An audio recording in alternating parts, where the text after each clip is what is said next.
What's up guys, Andrew here, and today we are going to be answering the hard question of, is it worth it to buy a 2019 or 2020 Ram? Let's check this thing out.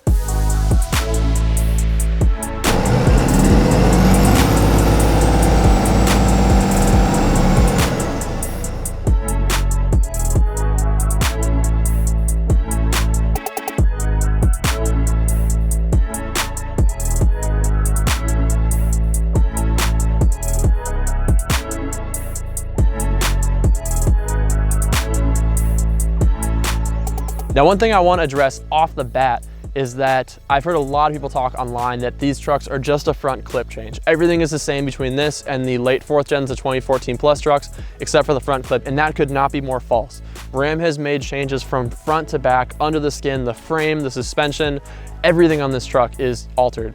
The couple of things that are the same are going to be the cab and the bed skins. Now, if any of you guys subscribe to me, you know that I have always been a fan of the older diesel trucks. This is, one of those things I really like. The older diesel trucks, I like the connection that you feel to them. I like how they sound. I like everything about driving them. But for the first time, I have been tempted to actually go out and get a new truck. And that's because of these 2019 plus, if you want to call them 5th gen Cummins Ram trucks. Now, I'm sure a lot of people are also in that similar position. So I wanted to kind of walk through some of the pros and cons of these new trucks and basically give you guys my personal opinion on these new trucks and why you should or shouldn't buy one. Now, I want to try and keep this as concise as possible. So we're going to break this down to a couple of things. The first is going to be powertrain. We're going to talk about the powertrain. We're going to talk about the interior. We're going to talk about reliability, and we're going to talk about the general suspension and capability of the truck. Hopefully that keeps it as concise as possible and kind of lets us work through the most important parts of a new truck. For 2019, Ram introduced the new CGI Cummins. That is a new block design that basically uses high strength materials to both improve the strength and weight of the engine. So it's a little bit lighter, it's a little bit stronger, and it has a little bit more power. Now, this was a change that was needed basically to keep up with the competition, right? Now, as all these truck companies are fighting with each other, right? Ram, Ford, and Chevy, we're creeping up in that 1,000 foot-pounds of torque number, and Ram was the first person to make that happen with this new Cummins engine.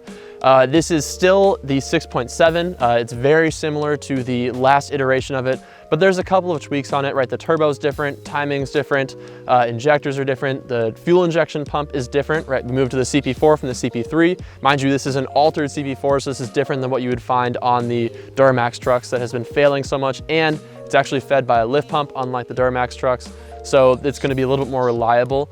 Another area where they tweak these trucks is in the emission systems. They just made general updates to the emission systems to make them more reliable, more effective.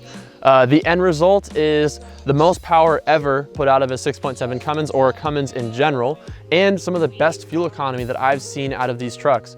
At this point, these trucks are creeping up on the fuel economy numbers that were possible in like the 03 range, right? That golden year where you had the first Common Rail 5.9s that were really impressive in terms of fuel economy. These trucks are creeping up on that. So this truck's stock was getting right in the mid-20s, which is pretty impressive on the highway. So, those numbers are really cool if you are an operator or someone that makes your living off of these trucks. Any penny you can save on fuel counts, and so that is a big deal on these. Now, another key area where they made differences and changes was in the transmission. So while the 68 RFE still lives on in this truck, it's still a 6-speed, they did make changes in the tuning and in the valve body. So the transmission is going to shift better, it shifts smoother, and it's a little bit smarter out in the road. So I mentioned that Ram did a bunch of trans tuning to these trucks, and it really translates on the road. You really do feel better, smoother shifting and smarter shifting. The truck isn't searching for gears, especially on downshifts, like when you come up to grade and the truck has to downshift. The truck isn't hunting. It used to hunt a lot on these trucks, and it doesn't do that anymore. It has a much firmer, more deliberate shift. So the software updates and the valve body updates they did actually translate to better driving all around. Now this truck has a 68 RFE. If you're looking at the high output 3500, you also have the option of the ASIN transmission, which is a very stout transmission, but it doesn't quite have as many aftermarket upgrade opportunities as the 68 RFE platform does. Now, one key area for 2019 plus trucks that I know had a lot of people angry is the dropping of the manual transmission. In 2019, Ram decided to get rid of the manual transmission, which makes sense, right? They were using the G56, which had been used since 2005, I believe. So it is a long in the tooth transmission. It could not keep up with the power numbers, especially the 1,000 foot-pounds of torque. And if you look at Ram's sales numbers, we did to ourselves. We shot ourselves in the foot by not buying manuals. So If you're gonna complain about not having a manual, blame yourself, because we didn't buy them, and that's why Ram nixed them. This is an area where Ram has lacked.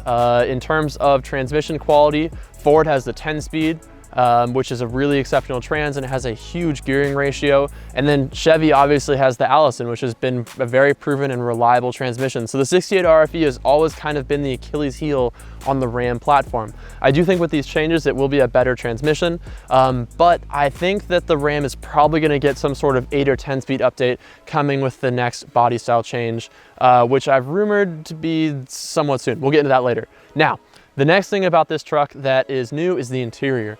So the interior in 2019 got completely revamped. It is hands down, out of the big three, the best interior, period. It has more soft touch materials, it has higher quality materials, more premium materials, especially in these higher trim packages, and the massive touchscreen in the center, modeled after a Tesla, is the biggest infotainment system offered in a diesel pickup truck. I really think that hands down, especially if you get the mega cab, this is the best interior you can get in a diesel. If you look at the Chevy trucks, they basically have an interior that looks like a kid's playscape from 2005.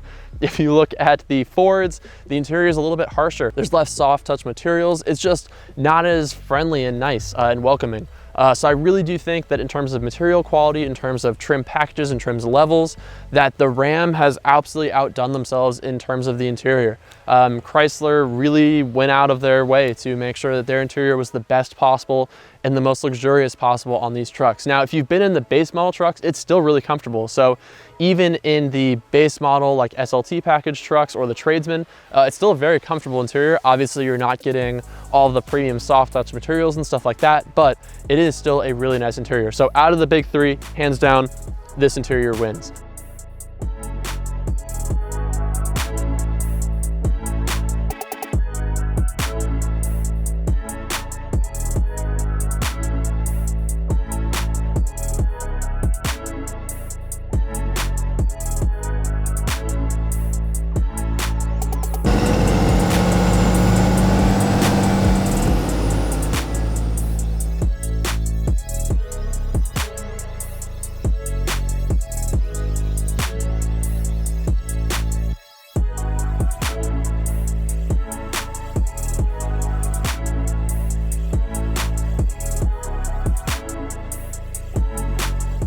Now, when it comes to reliability, that's one of the big reasons that I believe in the Cummins platform. It has less moving parts in the engine. I think it's easier to work on design, and I truly think if you're owning a truck outside of the warranty, the Cummins is probably one of the best platforms to get.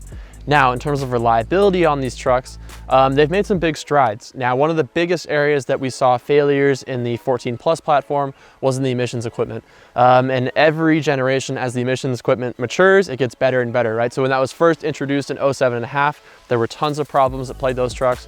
In 2013, they came up with the DEF system that had its own issues, but then in 2015-16, they kind of ironed that out, and the trucks got more reliable all the way through 2018. Now with the 2019-2020 trucks, they've really ironed out the kinks in the system. It works really well. There's less issues with the DEF pump. From everything that I've seen, these trucks have been ultra reliable in terms of the emissions equipment.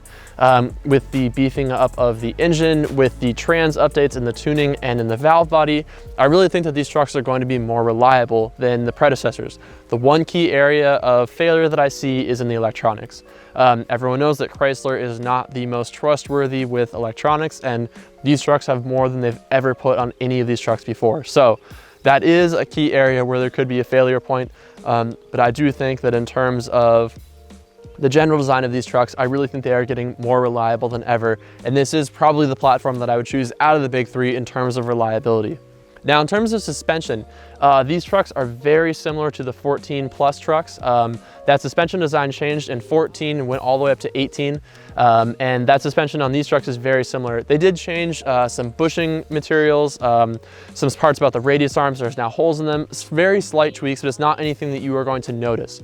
Now, one thing you will notice, however, is that there is a bunch of vibration reduction and damping materials that are in the frame and the suspension of the truck that basically transfer less road feedback to the driver of the truck. So this is by far the smoothest, quietest, and nicest highway driving Ram that's ever been built.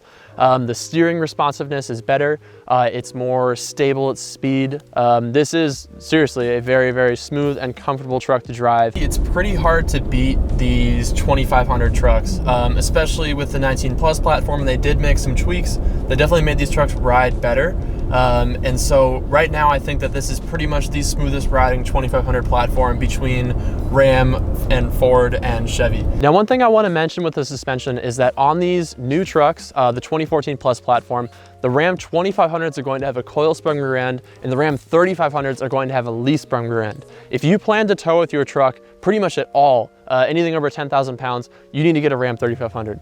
These 2500s do not tow that well. The coil sprung rear suspension design was basically made to be the most comfortable ride possible. It makes this truck ride more like a 1500, but in terms of towing, that rear track bar design, everything about that tends to get lateral wag in the suspension, especially loaded, and it just doesn't have the payload and towing capacity. So if you're looking to put a camper in the bed of the truck, if you're looking to do an overland setup, or if you're looking to do lots of heavy hauling, a 3500 is the only way to go. The other benefit of that is that you get the ACEN transmission, which is also an improved transmission over the 68 RFE, and you get the option to have the high output Cummins, that new CGI block. So if you are planning on towing, you know, having a big camper in the bed, 100% you need to get a 3500 instead of this 2500. Now, it still has that heavy Ram steering feel, which if you're into it, I really like it. It's still maintained, but it's a lot more stable. You don't have that wander that was kind of common in some of the 4th gen trucks. I think because of the updates in the steering and track bar design that might have solved those. Who knows, there's a lot of complicated things going on under there, but it is definitely one of the best driving Ram trucks. Now, in terms of Chevy and Ford, I find that the Chevy's a little bit quicker off the line, same with the Ford, than the Cummins, but the raw torque out of the Cummins, it's something that you can't see in numbers. It has to be something you feel in the seat. And these trucks pull really hard up a grade, pulling a trailer, anything like that. It really is, that straight 6 design has an incredible amount of torque that gets delivered to the wheels. So let's talk about whether or not you should buy this truck. Here's the basic gist of it. If you're planning on buying this truck and keeping it for 8 to 10 years, buy a 2019 or 2020. This is a huge step up from the 4th gen trucks. This is one of the biggest moves that Ram has made in terms of power and reliability and all that stuff in, you know, recent years. And this is a really impressive truck. This will absolutely serve your needs for years to come. However, if you're planning on keeping the truck for less than that, I would hold out. I've heard rumors that the new cab design, which hasn't changed, and the new transmission, all that stuff is going to be coming soon-ish. I know Chrysler was a little bit hesitant because of the economy, right? They felt that there was going to be bubble that was going to be pop, and it kind of did. So they were a little bit hesitant about buyer confidence. And so they wanted to make sure that if they made that tooling investment in the new cab, the new transmission, it was going to be worth their while. So who knows when that's going to come out? I would guess probably in the next 2 to 3 years, but when that does come out, this will truly be a huge difference. So hopefully that helps you guys. I tried to kind of walk you guys through this truck, give you a little bit of my personal feedback on this truck. I think that my personal decision is I'm going to wait. I really like these trucks. I really like how they drive, but I think that I'm going to wait for the new cab update, the new transmission update, some couple things to change. We'll see how long Ram keeps this cab design around, but I personally am going to hold out for the new cab, the new bed design, all that stuff. So hopefully this video helped you guys. If you have any questions, please comment them below and I will do my best to answer them and help you guys out. Thank you guys so much. And if you learned something from this video, please don't forget to subscribe to my channel. There will be a lot more coming.